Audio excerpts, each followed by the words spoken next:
Bonsoir.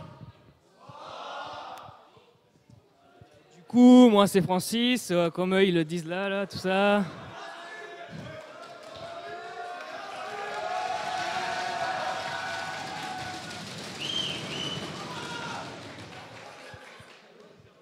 Du coup, je vais vous parler en gros de comment on va checker notre coding style avec Clang. Du coup, la coding style, on va prendre un exemple tout bidon. Vous connaissez tous normalement, j'espère. C'est les casts. Okay, on n'a pas le droit aux casts explicites parce que blablabla, vous faites de la merde, vous ne savez pas les utiliser. Ok, donc on va dire qu'on va le faire avec Clang. Déjà, Clang c'est quoi? Clang, vous le connaissez comme compilo. C'est votre compilo qui ressemble à GCC. Vous passez les mêmes options, ça marche quoi. Le truc c'est que Clang en fait c'est le front-end qui se base sur l'LVM. Donc il supporte du C, C++, Objective-C. Et pareil que GCC, il est open source. Du coup, j'ai parlé de l'LVM en fait. Et l'LVM c'est quoi? C'est vraiment un framework en fait. C'est des bibliothèques qui vont vous permettre de faire un compilo et en gros d'utiliser toutes les API d'un compilo et de générer n'importe quoi et de servir de ça pour faire votre compilo à vous, des choses comme ça. Du coup, nous notre but là, c'est de prendre du C, le parser et sortir cette erreur là. Et sûrement la prochaine étape, c'est de voir un engin pleurer en soutenance. Du coup, comment on fait ça? Comment Quentin et Arnaud le feraient, c'est faire une regex énorme. Et on va ici gérer tous les types possibles avec des parenthèses devant. Ça risque de marcher.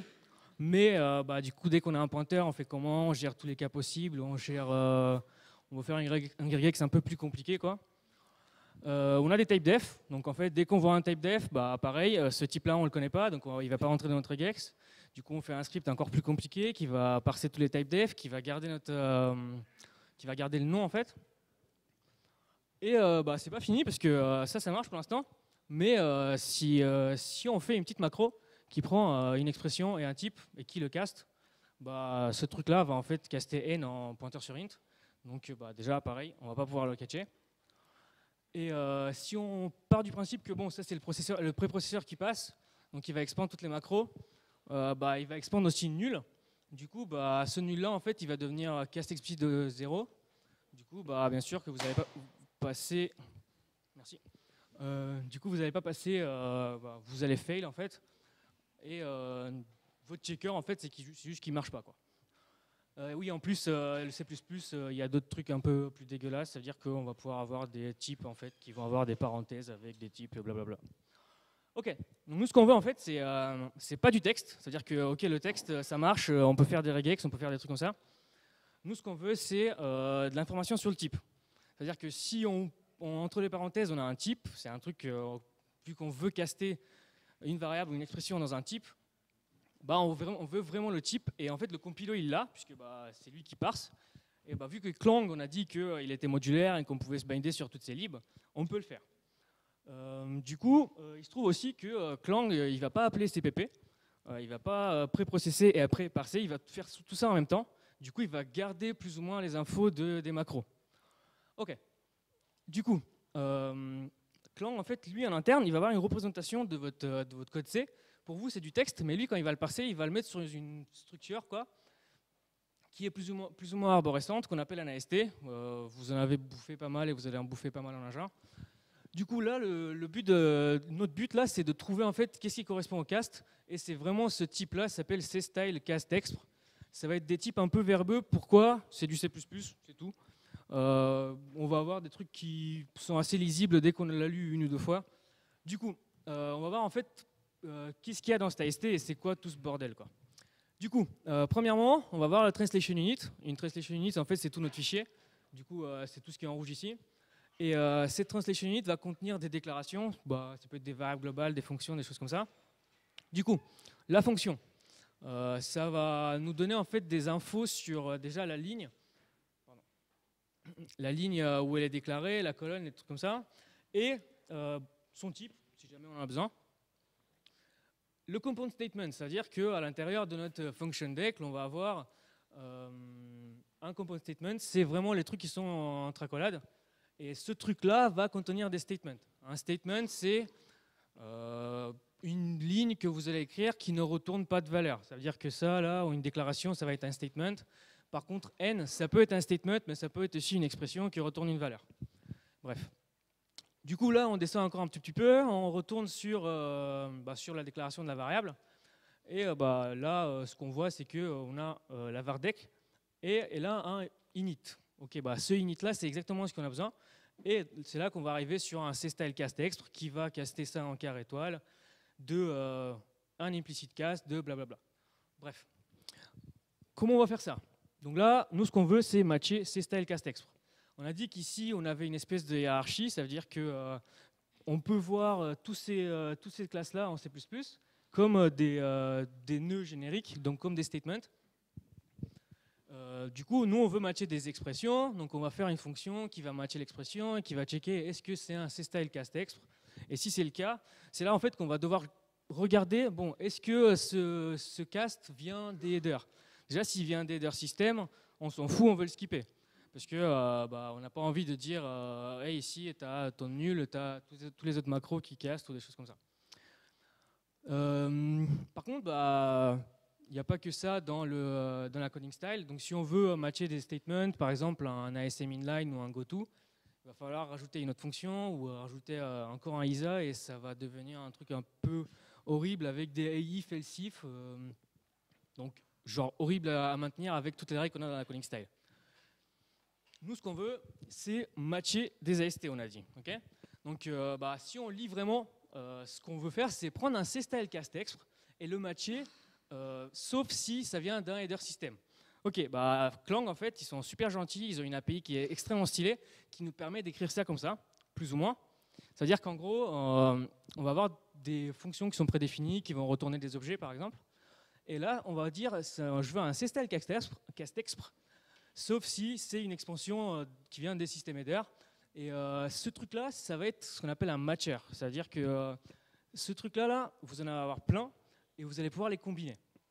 Du coup, si on veut matcher ici tous les casts qui ne viennent pas des systèmes headers, c'est bon. Et si on veut rajouter autre chose, ça veut dire que si on veut rajouter nos ASM statements qui ne viennent pas des systèmes headers, pareil. Si on veut ajouter nos goto qui ne viennent pas des systèmes headers, pareil. Et là, en fait, on se retrouve avec des objets, c'est des matchers, qu'on va pouvoir ajouter à une API assez bizarre, qu'on fait un add matcher, on le lance, et là, il va appeler nos fonctions, il va faire des trucs, il va sortir des erreurs, et c'est extrêmement propre. Et en gros, il suffit d'avoir à peu près 60 lignes pour détecter un cast explicite avec cette API. Du coup, vu que là, on parle de C++, il y a beaucoup d'engins, vous ne savez pas faire encore, c'est pas grave. En C++, en fait, on se branle beaucoup sur le fait qu'on veut que le code il soit beau, même si derrière, on va avoir des trucs assez dégueulasses. C'est-à-dire que souvent, on va vouloir avoir juste une API qui est extrêmement propre, qui nous permet d'écrire plein de choses, qui est lisible. Mais en fait, derrière, vous ne voulez même pas savoir comment c'est fait. Par exemple, l'API que je montrais tout à l'heure, vous ne voulez pas savoir comment c'est fait à l'intérieur. Du coup, nous, ce qu'on veut exactement, c'est quoi? C'est écrire nos règles facilement, donc avec tous les matchers qu'on avait. On veut des messages d'erreur custom, c'est-à-dire que si on a un cast explicite, on veut que ça nous dise « hey, il y a un cast explicite ». S'il y a un ASM inline, on veut dire qu'il y a un ASM inline. Et surtout, en fait, on aimerait bien avoir aussi les noms des règles, parce que si on veut appliquer le checker que sur une règle ou un truc comme ça, on veut pouvoir le spécifier et que le truc, il le cherche tout seul, quoi. Du coup, c'est ce que je viens de dire. Ouais, exactement. Du coup, comment on fait? On va se faire une espèce d'objet qui, lui, va prendre ces trois arguments-là. Ce M-là, on va l'ajouter au finder qu'on avait mis tout à l'heure. On va l'ajouter au finder qu'on avait mis tout à l'heure. On va le lancer sur la ST. Et on va faire un comportement basique qui va, en fait, nous permettre d'appeler nos fonctions à nous, qui, eux, vont gérer ces strings qu'on a mis ici. Et, par exemple, popper des messages d'erreur sur stdr ou, par exemple, sortir un XML ou des JSON, des trucs comme ça. Pour voter suite, bien sûr, parce que vous avez tous un checker de coding style. Et pour le truc du C++, c'était tout. C'est qu'on aime souvent faire des espèces de wrappers qui servent à rien, mais c'est juste pour la beauté du truc. Du coup, vous avez plein de matchers. Vous avez des matchers pour tout. Vous avez des matchers qui permettent de voir, par exemple, si une variable est implicite, si un type est implicite, si c'est une enum. Et ces trucs-là, en fait, c'est extrêmement facile de les combiner. Comme on a fait avec le unless, on aurait pu combiner autant de trucs qu'on voulait. Par exemple, on aurait pu prendre une function deck qui a un descendant, qui a une function deck, des choses comme ça. Et c'est toujours assez lisible, c'est-à-dire que c'est mieux que de faire des if. Est-ce que le fils c'est un de ces nœuds? Est-ce que le fils c'est un de ces nœuds?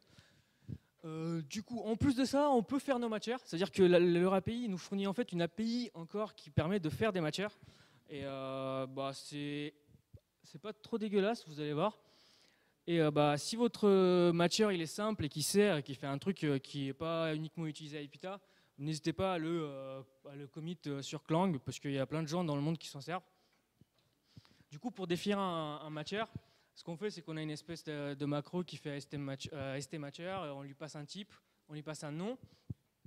Et là, en fait, nous, ce qu'on veut, par exemple, dans ce truc-là, c'est de voir si le statement qu'on est en train de matcher, est-ce qu'il va s'expandre en fait sur plusieurs lignes.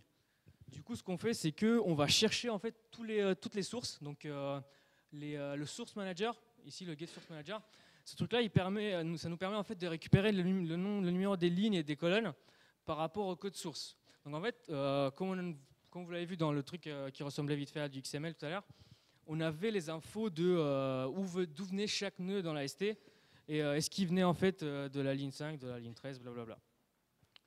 Du coup, ici, ce qu'on fait, c'est que on prend le source manager et avec une belle macro line qui permet de prendre la ligne d'une location, on prend le début, on prend la fin. Si c'est différent, c'est-à-dire que c'est pas sur la même ligne, ça va matcher, ça va appeler nos fonctions à nous, on va pouvoir péter une erreur. Du coup, comment on l'utilise? Par exemple, si on veut matcher un return qui est sur plusieurs lignes, on fait un return statement qui expande en multiple lines. Du coup, ça va matcher le 1 plus 2 ici, mais ça ne va pas matcher ce 1 là, puisqu'il n'est pas sur plusieurs lignes. Du coup, ce truc-là, en fait, il est open source. Genre, vous pouvez le prendre, le compiler, l'utiliser. Bon, c'est trop tard, la soutenance malloc, elle est passée. Mais, vous avez une doc qui est vraiment pas mal. Et est-ce que vous avez des questions?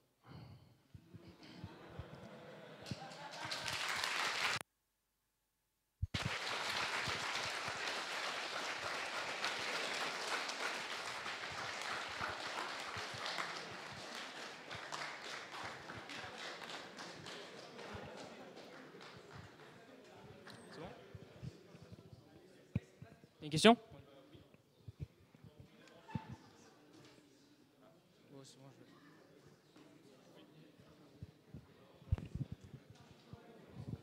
Alors, tu as dit que Clang fournissait. C'est bon. Tu as dit que Clang fournissait pas mal de ses fonctionnalités internes, qu'il fournissait, qu'il y avait des API qui n'étaient pas dégueulasses derrière, que tu pouvais utiliser, documenter et tout. Est-ce que c'est pareil pour GCC? Non, justement, j'ai pas dit qu'il était dégueulasse. J'ai dit qu'il déjà il fournissait des API. En fait, GCC, ils n'ont pas le droit de le faire par souci de licence. Eux, ils fournissent le binaire final. Après, si tu veux te linker sur les libs, tu peux le faire par toi-même. Tu n'as pas le droit d'exporter un programme qui fait ça. Clang, c'était vraiment, le but à l'origine, c'est vraiment pour les grosses boîtes d'utiliser un compilo et de faire ce qu'ils veulent avec et d'utiliser en mode proprio et de pas soucier de la GPL, quoi. Du coup, on a des libs de partout, des API, et GCC nous fera jamais ça parce que ils n'ont pas le droit. C'est leur politique en gros de ne pas faire ça à cause de la GPL. D'accord, merci. C'est pour ça que Clang, c'est bien. C'est bon?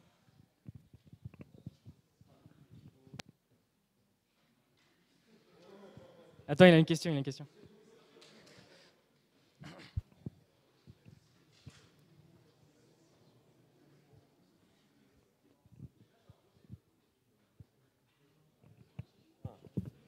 Ouais. Tu la sors d'où cette image? Je sais pas. En vrai, je sais pas qui est l'auteur, mais ouais, ça avait l'air bien. J'ai vu qu'il y en a il y a plein de gens qui servent de ces images-là. Donc,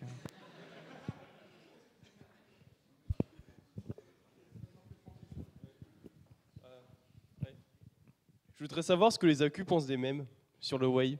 bonne soirée.